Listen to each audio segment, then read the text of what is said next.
പള്ളിയിൽ ഖുർആനിന്റെ ആയത്തുകൾ ഓതിയിട്ട് മരണവും ഖബറും നരകവും പരലോകവും എല്ലാം പറയുകയാണ്. ഉസ്താദന്മാര് പറയുമ്പോ ഉസ്താദന്മാർ ഇതൊക്കെ പറഞ്ഞു കൊടുക്കുകയാണ്. പെങ്ങളോട് പറയുന്ന മോളെ, നിന്റെ തലമുടിയിലെ ഒരെണ്ണം പോലും നീ പുറത്തിട്ടുകൊണ്ട് നടക്കരുത്, അത് വലിയ പാപമാണ്. ഉസ്താദന്മാർ ഇതൊക്കെ പറയുമ്പോ ഉസ്താദന്മാര് ഖുർആനിന്റെ ആയത്തോതിയിട്ട് പറയുന്നു, അല്ലാഹനെ പേടിച്ച് ജീവിക്കടാ, അഹങ്കാരികളെ പോലെ നടക്കല്ലേ, ധിക്കാരികളെ പോലെ മടക്കല്ലേ മോനെ. നരകമുണ്ടടാ, നരകത്തിന്റെ ശിക്ഷ കഠിനമാണ്, നരകത്തിന്റെ തീ വല്ലാത്തതാണ് എന്ന് ഉസ്താദന്മാര് പറഞ്ഞു കൊടുക്കുമ്പോ ചെറുപ്പക്കാര് ചോദിക്കുന്നു, ഉസ്താദേ നരകം എവിടെയായിരിക്കുന്നത്? ഇതൊക്കെ ചുമ്മാതെ പേടിപ്പിക്കുന്നതല്ലേ, ഇതൊക്കെ തള്ളലല്ലേ ഉസ്താദേ? നരകം ഇരിക്കുന്നത് എവിടെയാണ്? ആകാശത്തിലാണോ, ഭൂമിയിലാണോ, കടലിനടിയിലാണോ? എന്റെ പ്രിയപ്പെട്ട പെങ്ങള് പറയുന്ന, ഉസ്താദേ അല്ലാഹു നരകവും സ്വർഗവും സൃഷ്ടിച്ചു വെച്ചിട്ടുണ്ടല്ലോ, എല്ലാരും സ്വർഗത്തിൽ പോയാ നരകത്തിൽ പോകാൻ ആള് വേണ്ടേ? ഇല്ലെങ്കിൽ അല്ലാഹു നാണം കെട്ടുപോകില്ലേ?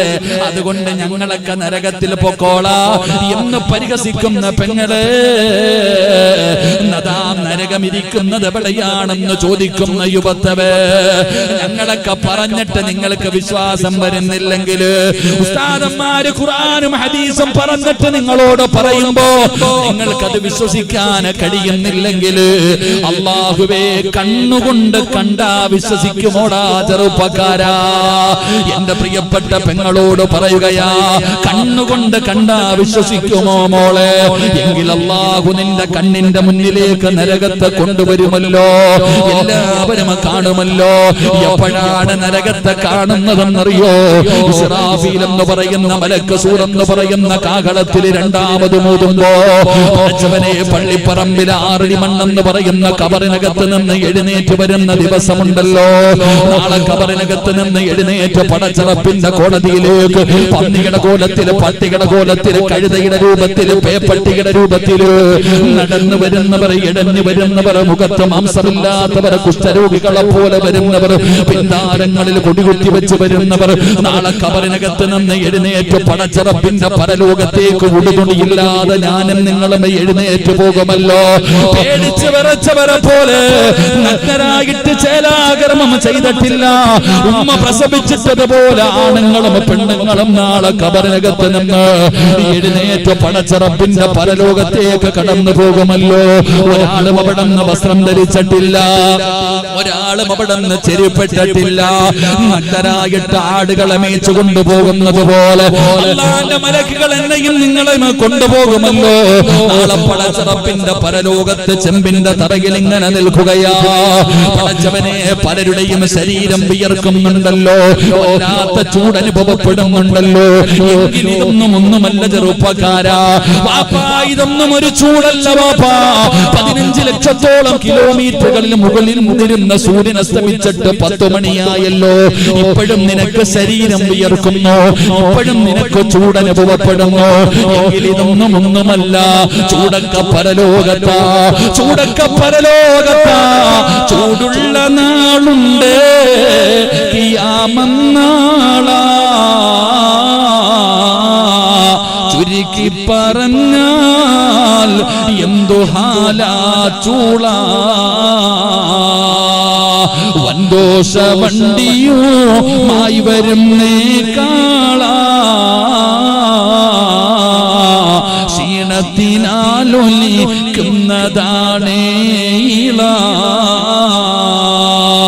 സുഹൃത്തുക്കളെ, സുഹൃത്തുക്കളെ, തിളയ്ക്കുന്നതാണേ മോള. അമലൊന്നുമില്ല തങ്ങു ചെന്ന കോള.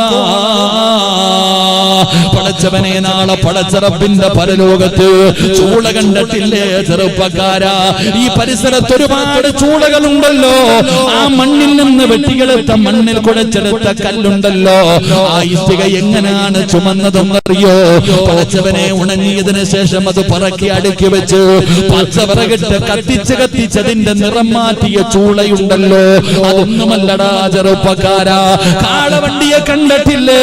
ചുമട് വലിച്ചുകൊണ്ട് വരുന്ന കാളയുടെ വായിൽ നിന്ന് പതയും നൊരയും ഒലിക്കുകയാ. ഇതുപോലെ നാളെ പരലോകത്ത് വെച്ച് കാണാ.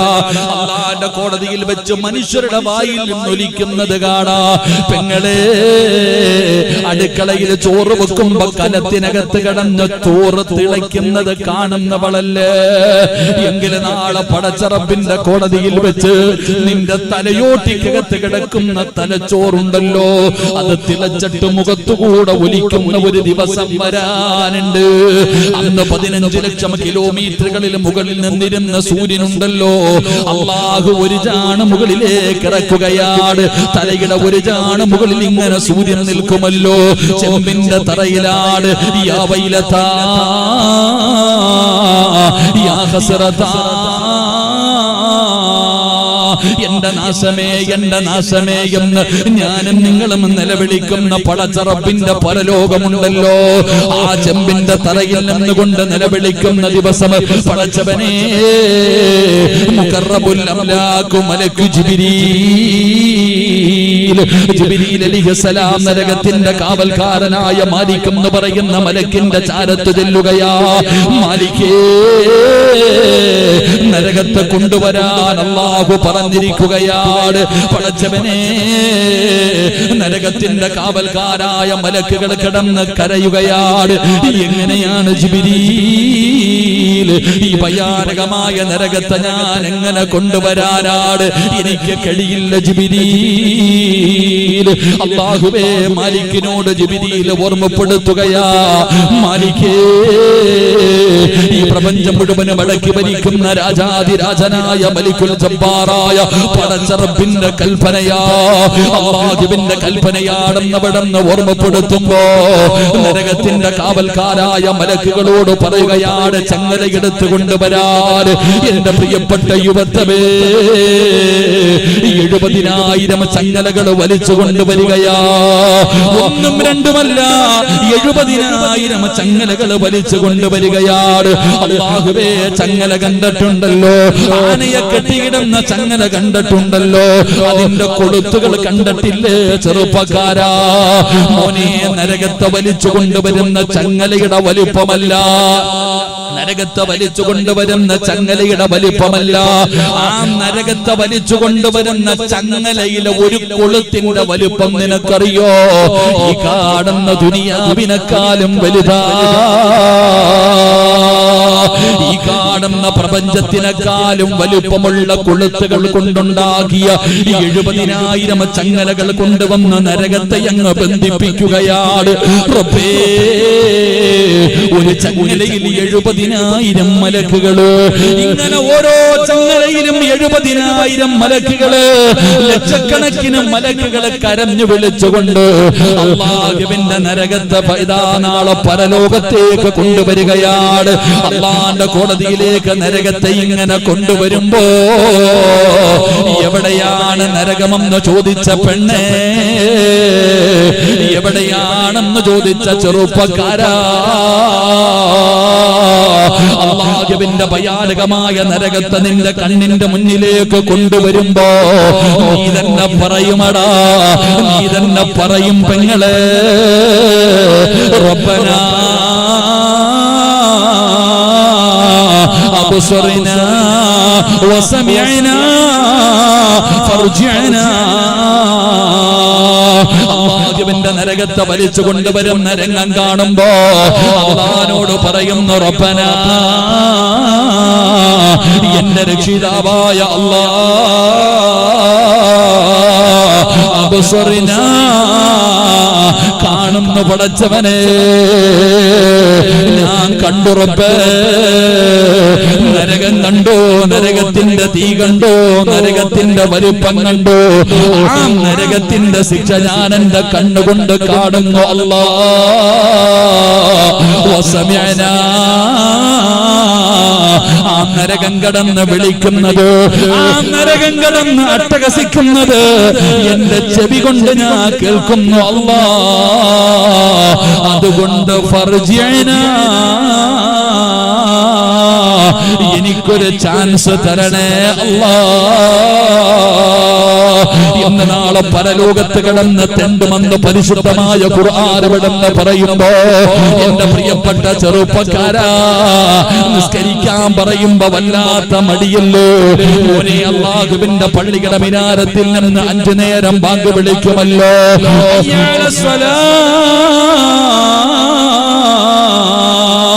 അയ്യാലൽ ഫലാ, അല്ലാഹുവിന്റെ പള്ളിയുടെ മിനാരത്തിൽ നിന്ന് 5 നേരം ബാങ്ക് വിളിക്കുമ്പോ നിസ്കരിക്കടോ, വിളിക്കുന്നടോ, പള്ളിയിലേക്ക് പോയി നിസ്കരിക്ക്. നിസ്കരിക്കാത്തവന്റെ ആഖിബത്ത് മോശമാണ്. ഒരു വഖത്ത് നിസ്കാരം ഉസ്താദ് പറഞ്ഞു കൊടുക്കുകയാണ്, മോനെ നിസ്കരിക്കണം മോനെ, മോനെ നിസ്കരിക്കണം മോനെ.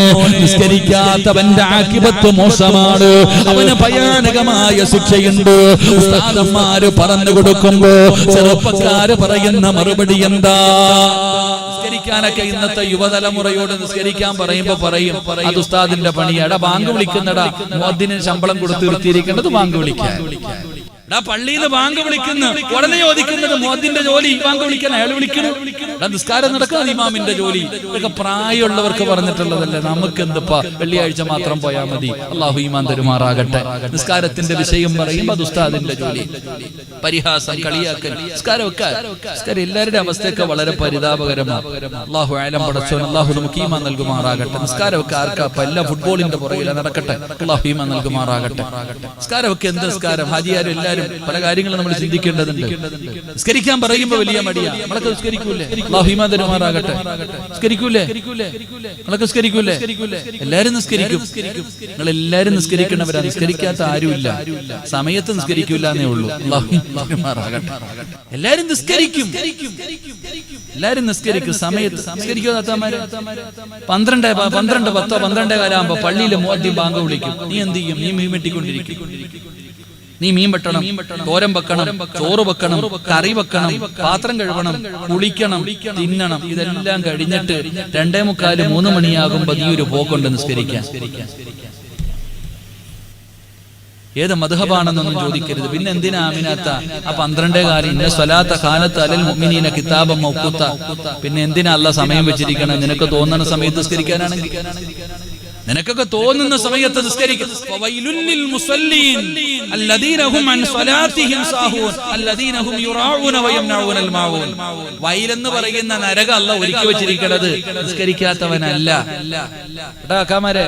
നിസ്കരിക്കാത്തവനല്ല അല്ലാഹ് വൈലൊരുക്കി വെച്ചിരിക്കുന്നത്, നിസ്കരിക്കുന്നവന് വേണ്ടിയാ. ആർക്ക്? അലംഭാവം, സമയമില്ല. പള്ളിയുടെ മുമ്പിലാ വീടിരിക്കണത്, പള്ളിയിൽ നിന്ന് ബാങ്ക് വിളിച്ചു പോണില്ലേ, കടയാ ഉസ്താദെ കച്ചവടം ഉണ്ട്. നിസ്കരിക്കാൻ പോകുന്ന സമയത്ത് ഒരു കസ്റ്റമർ വന്നാ കച്ചവടം പോവില്ലേ? അല്ലാഹു അലം. ആരാടാ കട തന്നെ? അല്ലാഹ്. കച്ചവടം തന്നെ ആരാ? അല്ലാഹ്. ആരോഗ്യം തന്ന ആരാ? അല്ലാഹ്. പണം തന്നതാരാ? അല്ലാഹ്. ആ അല്ലാഹ്ക്ക് ഒന്നുകൂടെ അറിയാം. പള്ളിയുടെ മുമ്പിൽ കൊണ്ടിരുത്തി തെണ്ടിപ്പിക്കാനും അല്ലാഹ്ക്ക് അറിയാം. അല്ലാഹു ഈ മന്ദിരം മാറാകട്ടെ. രണ്ടും അല്ലാഹ്നറിയാം. ലൈൻ ശകർതും ലഅസീദന്നകും വലൈൻ കഫർതും മിൻ അദാബി ലശദീദ്. മനുഷ്യൻ ചിന്തിക്കുന്നില്ല, അല്ലാഹ്ന് എല്ലാത്തിനും കഴിവുണ്ടെന്നുള്ള ചിന്ത എനിക്ക് നിനക്കില്ല. നമുക്ക് നിസ്കരിക്കാൻ പറയുമ്പോൾ മടി. മോനെ കള്ളു കുടിക്കരുത്. അല്ലാഹു അലം. ആരാ ഇപ്പൊ കള്ളു കുടിക്കുക? കള്ളു കുടിക്കുന്നുണ്ടോ? ഇപ്പൊ ആരും കള്ളു കുടിക്കുന്നില്ല. ഇപ്പൊ പേവെള്ള അടി കുറവാ, ഇപ്പൊ കഞ്ചാവ് അടിക്കുന്നില്ലാന്നോ? അല്ലാഹു ഈ മന്ദിരം മാറാകട്ടെ. കള്ളുകൂടിയൊന്നുമില്ല, ഒരൊറ്റ വലിയും വലിച്ചിട്ട് ഇറച്ചിക്കോഴി നടക്കണമല്ലോ, തൂങ്ങി തൂങ്ങി നടക്കാ മക്കളൊക്കെ. കൂടിയ ഐറ്റങ്ങളാ. പെരുമ്പാവൂരൊക്കെ ആകുമ്പോ പിന്നെ എപ്പോഴും ഉണ്ട് ഒരുപാട് കാര്യങ്ങളില്ലേ. ഇപ്പൊ മയക്കുമരുന്നാ നമ്മുടെ മക്കളൊക്കെ അടിക്കണം. സുബ്ഹാനല്ലാഹ്. പണ്ടൊക്കെ പേവെള്ളത്തിന്റെ സ്മെല്ലെങ്കിലും ഉണ്ട്, ഇപ്പൊ അതൊന്നുമില്ല. വലിച്ചിട്ട് ഉസ്താദ് നിങ്ങൾക്കറിയാം, നിങ്ങൾ ഇങ്ങനെ ഒന്ന് വലിച്ചു വെക്കുന്ന പറയണേ. ഉസ്താദന്മാർക്കൊന്നും, പള്ളിയിലെ ഖതീബുമാർക്കൊന്നും ഇത് പറയാൻ പറ്റൂല. കാരണം എന്തേ? വീട്ടിലൊക്കെ ഒറ്റയ്ക്കാ ബൈക്കിൽ പോകുന്നത്. അല്ലാഹു കാക്കുമാറാകട്ടെ. ഒരു ഉസ്താദ് വെള്ളിയാഴ്ച കയറിയിട്ട് ഒരു ജംഗ്ഷനിൽ ചെറുപ്പക്കാര് വൈകിട്ട് കൂടി കഞ്ചാവടിക്കുന്നതിനെ കുറിച്ച് അറിഞ്ഞപ്പോ കൊല്ലം ജില്ലയിലുള്ള ഒരു ഉസ്താദ് പ്രസംഗത്തിൽ കയറിയിട്ട് അങ്ങോട്ട് പ്രസംഗിച്ചു. പിറ്റേ ദിവസം സുബഹിക്ക് പോയപ്പോ ബൈക്കിൽ നിന്ന് എറിഞ്ഞ് തറയിലിട്ട് ആശുപത്രിയിലായിരുന്നു. അല്ലാഹു അദ്ദേഹത്തിന് ദീർഘായുസ്സ് കൊടുക്കുമാറാകട്ടെ. ഇതാണ് അവസ്ഥ.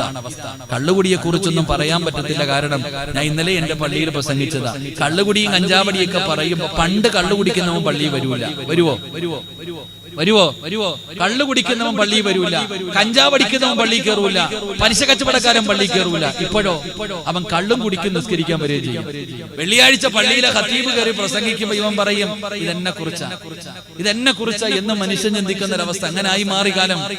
എന്റെ പ്രിയപ്പെട്ട സഹോദരങ്ങളെ, ഇപ്പൊ കഞ്ചാവിന്റെ പുറകിലെ നമ്മുടെ മക്കളൊക്കെ അള്ളാഹു കാക്കുമാറാകട്ടെ, അള്ളാഹു കാക്കുമാറാകട്ടെ. പെമ്പിള്ളാരൊക്കെ നിന്ന് വീടി വലിക്കുന്ന വീഡിയോ കൊണ്ട് അള്ളാഹു നമ്മുടെ മക്കളെയൊക്കെ കാക്കുമാറാകട്ടെ. എന്റെ പ്രിയപ്പെട്ടവരെ, കള്ളു കുടിക്കരുത്, കഞ്ചാവ് അടിക്കരുത്, മയക്കുമരുന്ന് ഉപയോഗിക്കരുത്, നരകത്തിൽ പോകൂടാ, സ്വർഗത്തിൽ കയറൂല. ഉസ്താദ് ഒന്ന് വലിച്ചു നോക്കാനാ കുട്ടികൾ പറയാ. ഇന്നത്തെ ചെറുപ്പക്കാരുടെ അവസ്ഥ എന്ന് പറഞ്ഞ മക്കളെ ഇതൊന്നും ചെയ്യല്ലേ, നബിതങ്ങളെ സ്നേഹിക്കണം, മഹാന്മാരെ സ്നേഹിക്കണം, ഫ്ലക്സ് വെക്കരുതെന്ന് പറഞ്ഞ പള്ളിയുടെ മുമ്പിൽ തന്നെ കൊണ്ടുവെക്കും ഫ്ലക്സ്. പണ്ട് പള്ളിയിൽ വന്ന് എന്തെങ്കിലും ചെയ്യാറുണ്ടായില്ല. ഇപ്പൊ എന്റെ പള്ളിയുടെ മുമ്പിൽ തന്നെ 3 ഫ്ലക്സ് ആയിരിക്കുന്നത്. 2 എടുത്തോണ്ട് പോയി. 2 കാര്യത്തിൽ തീരുമാനമായി, ഒരെണ്ണം കൂടെ ഉണ്ട്. ഇത് അവസ്ഥ. പള്ളിയുടെ മിനാരത്തെക്കാളും വലുപ്പമുള്ള ഫ്ലക്സുകളായി ഇന്ന് പള്ളികളുടെ മുമ്പിൽ. ചെറുപ്പക്കാർ പറഞ്ഞ ഓപ്പോസിറ്റ്, ഉസ്താദിന്റെ റൂമിനകത്ത് വെക്കാൻ പറ്റുമെങ്കിൽ ഞാൻ പറയണത് പള്ളിയുടെ മുകളിലേക്ക് എത്തി കെട്ടണമെന്ന്. അപ്പൊ സമാധാനമാവുമല്ലോ. ഫുട്ബോൾ കളി, എന്റെ പ്രിയപ്പെട്ടവരെ, അതൊക്കെ പോകട്ടെ, നമ്മൾ അതിലേക്ക് കടക്കുന്നില്ല. ഇതൊക്കെ പറയുമ്പോ ഇന്നത്തെ യുവത്വം ഇതൊന്നും അംഗീകരിക്കുന്നില്ലല്ലോ. നിസ്സാരമായിട്ട് അവഗണിക്കുകയാ മക്കളെ. അവിടെ നല്ല കോലത്തിൽ നടക്കടാ. പള്ളിയിലെ ഖതീബ് പറയുന്ന മോനെ മുടിയൊന്ന് വെട്ടടാ, മുടി വെട്ടടാ, നല്ല പോലെ നടക്കടാ. എന്ത് മുടി വെട്ടാം, പടച്ചവനെ വളർത്തിക്കൊണ്ട് നടക്കാം, കുരുവിക്ക് കൂട് വെക്കാൻ പറ്റുന്ന രീതിയിൽ. ചെറിയ മക്കൾ വരെ, ഈ 10 വയസ്സിന്റെ പ്രായമുള്ള മക്കൾ, 10 വയസ്സുള്ള കുട്ടികൾ വരെ മുടി. ഇന്ന് ബാർബർ ഷോപ്പിൽ പോകുമ്പോ ഒരു ബോർഡ് കാണാം, ഒരു വലിയ ഫ്ലക്സ് കാണാം, മോഡൽ എടുത്താൽ മതി, കാണിച്ചു കൊടുത്താൽ മതി ബംഗാളിയോട്, അവനതുപോലെ വെട്ടിത്തരും. മലയാളികളൊക്കെ പോയില്ലേ, അവരാണല്ലോ എവിടൊക്കെ മുടി വെട്ടുന്ന കോലങ്ങൾ. പടിപടിയായി മുടി വെക്കുക. എടാ, മുട്ടുമുക്കളിന്റെ ഇടയിലുള്ള ഭാഗം ഔറത്താണെന്ന് അറിയാത്ത ഏതെങ്കിലും ഒരു മഖ്ലൂഖുണ്ടോ ദുനിയാവിൽ? എല്ലാവർക്കും അറിയാം മുട്ടുമുക്കളിന്റെ ഇടയിലുള്ള ഭാഗം ആണിന്റെ ഔറത്ത്, പെണ്ണിന്റെ ഔറത്ത് അറിയാമല്ലോ. പടച്ചോന് നമ്മുടെ മക്കളൊക്കെ കീറിയ പാന്റ്, തുടകീറിയ പാന്റ് ഇട്ടുണ്ടാ നടക്കുന്നത്. ഒന്ന് ആലോചിക്കേ. അള്ളാഹു നമ്മുടെ മക്കളുടെ ദാരിദ്ര്യം അള്ളാഹു മാറ്റി കൊടുക്കുമാറാകട്ടെ. ആമീൻ പറ. പാപ്പ വലിയ കാറിലൊക്കെയാ നടക്കുന്ന, പള്ളിയിലെ കമ്മിറ്റിക്കാരനും ഹാജിയാരൊക്കെയാ. മോനോ കീറിയ പാന്റ് ഇട്ടുണ്ടടക്കാം. ദാരിദ്ര്യം. അള്ളാഹു അലം. നിങ്ങൾക്കൊന്നും കരുണയും തോന്നുന്നില്ലല്ലോ. മക്കള് കീറിയ പാന്റ്, ഇപ്പൊ പെണ്ണുങ്ങൾ കീറിയ പാൻറ്റാ ഇടുന്ന പഠിച്ചത്. എന്താ അവസ്ഥ എന്നറിയാം. സുബ്ഹാനല്ലാഹ്. പണ്ടത്തെ പെണ്ണുങ്ങള്, നമ്മുടെയൊക്കെ ഉമ്മമാര്, അല്ലാഹു അവർക്ക് സ്വർഗം കൊടുക്കുമാറാകട്ടെ. പണ്ട് പെണ്ണുങ്ങള് തുണി കഴുകുന്ന സമയത്ത് ഒരു ബട്ടൻസ് പോയാ നമ്മുടെ ഉമ്മ തച്ചു തരും. എവിടെങ്കിലും അല്പം കീറിയിട്ടുണ്ടെങ്കിൽ നമ്മുടെ ഉമ്മമാര് തച്ചു തരും. എത്ര നല്ല ഉമ്മമാര്. നീ എങ്ങാണ് നിന്റെ മോന്റെ കീറിയ പാന്റ് കണ്ടിട്ട് തയ്ക്കണ്ട, ഒരു പുതിയതെങ്കിലും വാങ്ങിച്ചു കൊടുത്തൂടെ? അള്ളാഹു നമുക്ക് ഈമാൻ നൽകി അനുഗ്രഹിക്കുമാറാകട്ടെ. ഇതാണോ നമ്മുടെ ഇന്നത്തെ അവസ്ഥ. മക്കളെ വ്യഭിചരിക്കരുത്. എന്ത് വ്യഭിചാരം? മുടി പോലും പുറത്ത് കാണിക്കരുത്. അന്യപുരുഷനോട് സലാം പറയരുത്. എവിടെ പടച്ചോനെ, ഇനി വരാൻ പോകുന്ന കാലഘട്ടം ഒരു ബെഞ്ചിൽ ഇരുന്നുകൊണ്ട് മുഷാവറ ചെയ്യേണ്ട കാലഘട്ടം വരുന്നത്. അള്ളാഹു കാക്കുമാറാകട്ടെ. ഇനി സ്കൂളിൽ പഠിക്കുന്ന കുട്ടികൾ, നമ്മളൊക്കെ പഠിക്കുമ്പോ ഈ അടുത്തൊരു ചെറുപ്പക്കാരൻ ഈ മൊബൈലിലൊക്കെ ഒരു വാർത്ത ഉണ്ടായിരുന്നു. ഇനി ഒരു കാലം വരുന്നു, ആണുങ്ങളും പെണ്ണുങ്ങളും ഒരു ബെഞ്ചിലിരുന്ന് പഠിക്കുന്ന കാലം. നമ്മളൊക്കെ പണ്ട് പഠിക്കുമ്പോ അവിടെ ഒരു ആൺ സ്കൂൾ, ഇവിടെ ഒരു പെൺ സ്കൂള്. കുറച്ച് കഴിഞ്ഞപ്പോ അവിടെ ആൺപിള്ളേർ, ഇവിടെ പെൺപിള്ളേര്. ഇപ്പൊ പറയുന്നു ഒരു ബെഞ്ചിനകത്ത് ആണും പെണ്ണും ആണും. പിള്ളേന്മാരൊക്കെ പറയാ പഠിച്ചോൻ ഇപ്പോഴും കാണാൻ പഠിച്ചാൽ മതിയായിരുന്നു സ്കൂളിൽ. കാരണം അങ്ങനെ ഇരിക്കാൻ വരുന്നൊരു കാലം. അപ്പൊ അതിനെക്കുറിച്ച് എന്നിട്ട് നീ മുഷാവറ ചെയ്യണമെന്ന കുട്ടികൾ കൂടെ ഇരിക്കുമ്പോ പല കാര്യങ്ങളെ കുറിച്ച് മുഷാവറ, ഉസ്താമാരിക്കുന്നെന്ന് ഞാൻ പറയണില്ല, മുഷാവറ ചെയ്യേണ്ട ഒരു കാലഘട്ടം വരികയാണ്. നമ്മളൊന്നും അറിയണില്ല ഇവിടെ നടക്കണതൊക്കെ. എന്റെ പ്രിയപ്പെട്ട സഹോദരങ്ങൾ, ഇനിയുള്ള കാലഘട്ടം വളരെ മോശമായ കാലഘട്ടം. ഇനി ജീവിക്കണമെങ്കിൽ ദീനില്ലാതെ പറ്റൂല. ദീനില്ലാതെ പറ്റൂല. നമ്മുടെ പെൺമക്കളൊക്കെ പർദ്ദയും ഹിജാബും ധരിച്ച് സ്കൂളിൽ നിന്നൊക്കെ ഒരു ഫോട്ടോ എടുക്കുമ്പോ വേണ്ട, മുഖം തിരിച്ചോടും. പണ്ടത്തെ പെൺപിള്ളേരൊക്കെ ഒരു ഫോട്ടോ എടുക്കാൻ വന്ന മുഖം കാണിക്കൂലോ, പുസ്തകവും പിടിച്ചോണ്ട് പോകും. ഓണം വന്ന സാരി എടുത്തോണ്ട് പോയി നിന്നിട്ട് ആടും. ഇത് അവസ്ഥത്തേക്ക് ഉമ്മത്തിന്റെ അവസ്ഥ എന്തെന്നറിയാം. ഇതൊക്കെ പറയുമ്പോ ക്ലിപ്പ് എവിടേക്ക് ഇറങ്ങുമെന്ന് അല്ലാഹു നമുക്കറിയില്ല. എങ്കിലും എന്റെ പ്രിയപ്പെട്ടവരെ, പറയേണ്ടത് പറയണമല്ലോ. ഫർദ ധരിച്ചവന്റെയും ഹാജിയാരുടെയും പള്ളിക്കമ്മറ്റിക്കാരന്റെയും ഉസ്താദന്മാരുടെ അവസ്ഥയും പടച്ചവനെ പരിതാപകരമാ. പള്ളിയിലെ ജനങ്ങളെ മുഴുവനും വഅദ് പറഞ്ഞ് നന്നാക്കുന്ന ഉസ്താദന്മാരുടെ മക്കള് പോലും വളരെ മോശമായ രീതിയിൽ ആധുനിക യുഗത്തിന്റെ പിന്നാമ്പുറങ്ങളിലേക്ക് കടന്നു പോകുമ്പോ, എന്റെ പ്രിയപ്പെട്ടവരെ, നിങ്ങൾ എങ്ങനെ വേണമെങ്കിലും നടന്നോ, എന്തു വേണമെങ്കിലും ചെയ്തോ, എന്തു വേണമെങ്കിലും കുടിച്ചോ, അതിനുള്ള അവകാശം നിങ്ങൾക്കുണ്ടല്ലോ. ഇന്നാ ഹദൈനാഹു സബീല ഇമ്മാ ശാകിറൻ വ ഇമ്മാ കഫൂറാ. അല്ലാഹുവിന്റെ പരിശുദ്ധമായ ഖുർആൻ, അല്ലാഹുവിന്റെ വിശുദ്ധമായ ഖുർആൻ എവിടെന്ന് പറയുകയാ.